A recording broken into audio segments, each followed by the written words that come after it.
Hey folks, how you doing out there? This is welcome. Welcome to the Soundbone concert series. My name is Sherman Downey, and you're joining me here in my kitchen over in Corner Brook, Newfoundland, on the west coast of the island. Thanks for doing so. I'm going to play you some music. I hope you enjoyed the little break you're having right now. And this one's called Isadora Duncan. So Isadora Duncan, for those of you who don't know, was a beautiful dancer. She was when ballet was defined by kind of strict rules of ballet, were kind of defined what a good dancer was. Isadora Duncan was out there dancing in kind of a different way. She was a very free-spirited individual, and it showed on stage. And so she was able to go over to, after some fame and notoriety, she was able to go to Paris and begin her own schools to teach a whole new generation to dance like she did. As she was leaving her hotel one evening, and she said to her friends, "Je vais à l'amour, I'm off to love." And as she drove off, a long scarf that she was wearing got tangled up in the wheel of the car, and she was thrown to her death, of course. So I wrote her a song. It's called Isadora Duncan.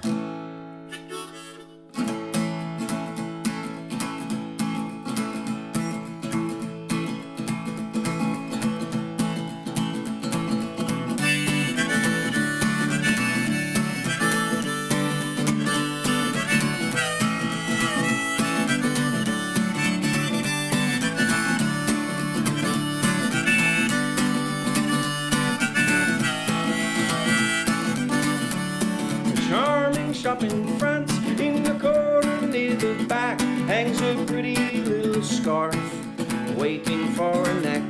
The tinkle of a bell, the bustle of a street, the laughter of a girl, and the clerk is on his feet, talking to a purse between a picture of a boy and a letter from a lover who fancies Delacroix.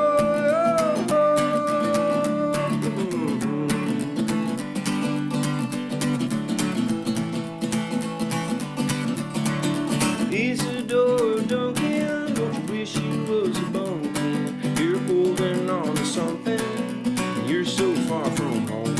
I wish that I could see you and make you a believer. All the dancers wanna be you, don't need to be alone. Well, I jumped and then a swirl, had them eating from the hand that couldn't turn the world, that couldn't understand. Sometimes it's okay to show him what you got. Sometimes it's better to be yourself than be someone you're not. All this wishing and wondering ain't never worth a dime. Better get it off your chest or have it weighing on your mind.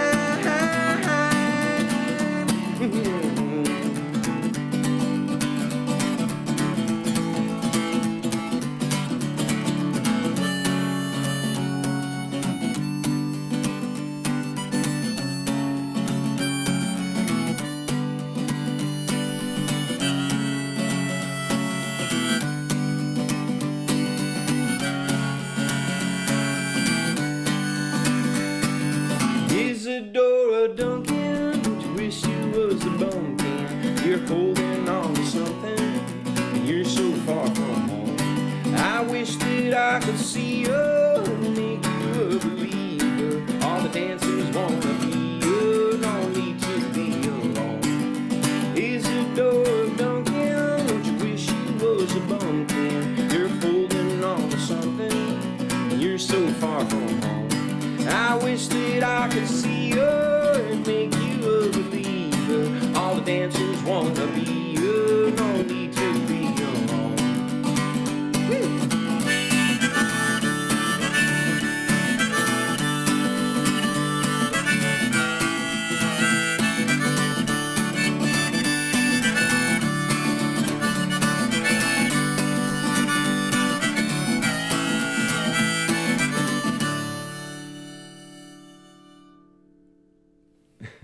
Thanks.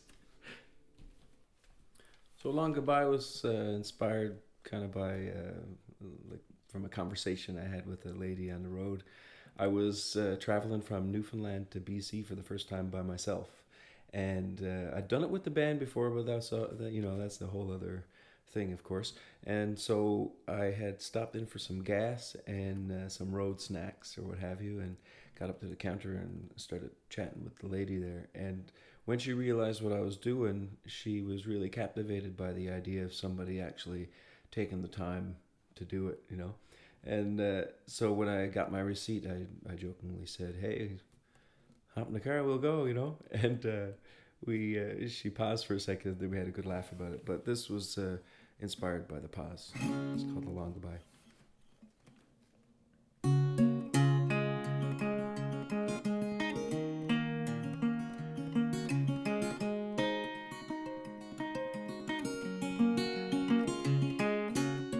You look for something for your hands to do, a piece of paper for a plan or two.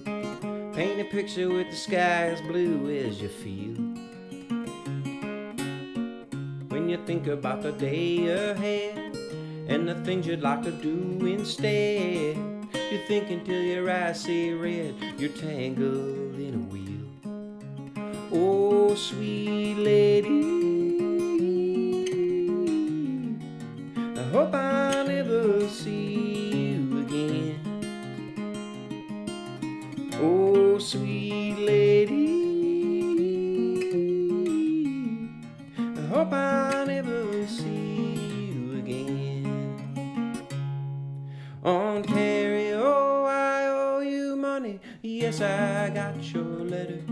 I'll settle up when I get home. Maybe then you'll get your piece of the pie for some peace of mind. We all could use a little peace sometimes. Well, over at the petrol station, the possum on the radio, when you gave some thought to running on, and I asked you if you'd go.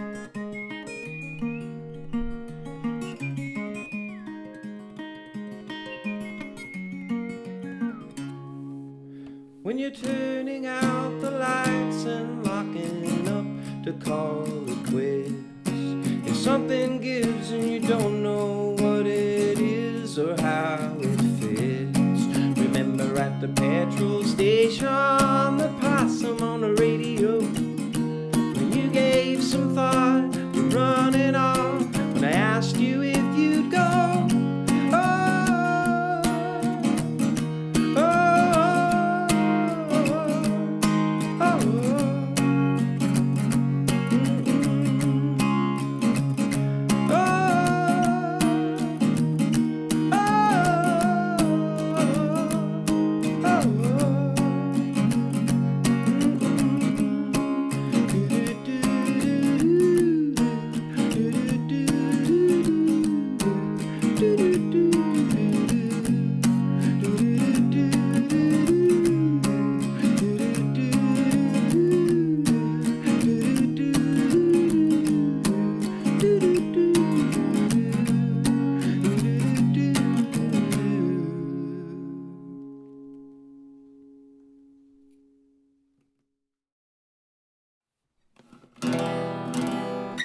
Deep in the Dark of the Jubilee Seam was written about my hometown, Coal Brook, on the west coast of Newfoundland. And I grew up there. There's about 200 people, I suppose, when I grew up there. And I don't think there's that many there now. And so Coal Brook, of course, Coal, named after an old coal mine in the area. And I really wanted to kind of sit down and dig into the history of this coal mine, see if there was any interesting characters involved, or if there's a story that might make a good song, you know. And so what I discovered was before the industry was set up there and before this mine was actually established, the prospectors who were in the area were kind of like scratching their heads. They didn't know where the coal was. And one day, a fellow was walking down the river that runs behind my house, and at the brook that comes into this river, which eventually became Coal Brook, he found old Thomas Downey, his name was actually. Thomas found a lump of coal coming into the river from this brook, and he thought, well, maybe there's more coal up this brook. Maybe we'll get this set up. And before he had a chance to tell anybody where he'd found this coal, he disappeared mysteriously. And so I think maybe, I don't know, maybe a lot of people think the locals who weren't really that tickled about having the coal mining industry in the area, that maybe they got rid of them somehow, you know. But for this song, who knows? But for this song, I imagine the two characters, one being old Thomas, who is underground all the time and trying to make $1 and keep his family happy, and he's working so much, you know. And then his lover is at home, wondering where he is all the time, and so one day she's had enough, and she stomps down to the mouth of this mine, and she blows it up and seals him in there with 100 other miners, just to teach him a lesson, you know.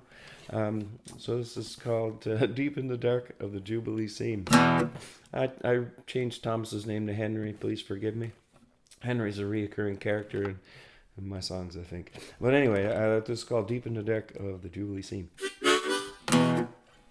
Henry took great comfort in the belly of that coal mine, with his pickaxe and his shovel by his side.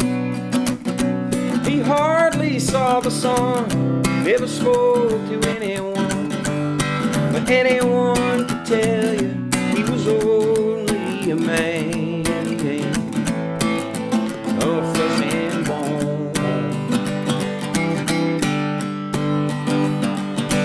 Mary was the daughter of the local tavern. She was born with liquor veins, and any man who laid his hands upon her was lucky to have used his hands again.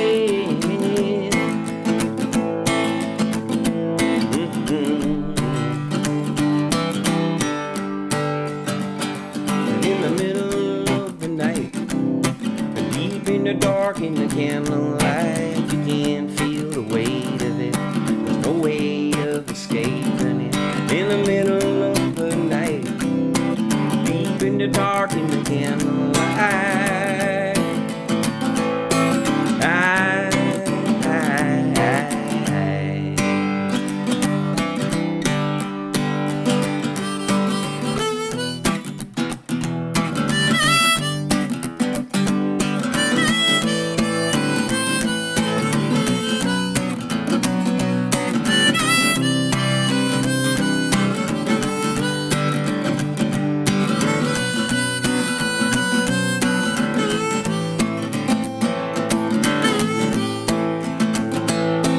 how many years had it been since he come? How many years had it been? And how many times did she wait through the night, thinking I'll never do this again? A rumble in the mountain, canary in the dirt, and 100 men and Henry knew that feelings had been hurt. Flickering light, all covered in coal, with his pickaxe and his shovel. Henry sat down in the dirt and knew he was in trouble. Oh, oh, oh, oh, oh. And in the middle of the night, deep in the dark, in the candlelight, you can feel the weight of it. There's no way of escaping it. In the middle of the night, deep in the dark, in the candlelight,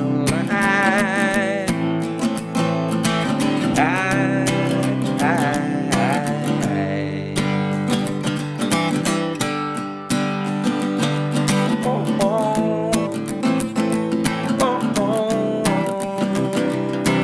oh.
Thanks so much, everybody. My name is Sherman Downey. Thanks so much for tuning in to the Soundbone concert series. I'm very happy to be a part of it, and hope to see you again soon.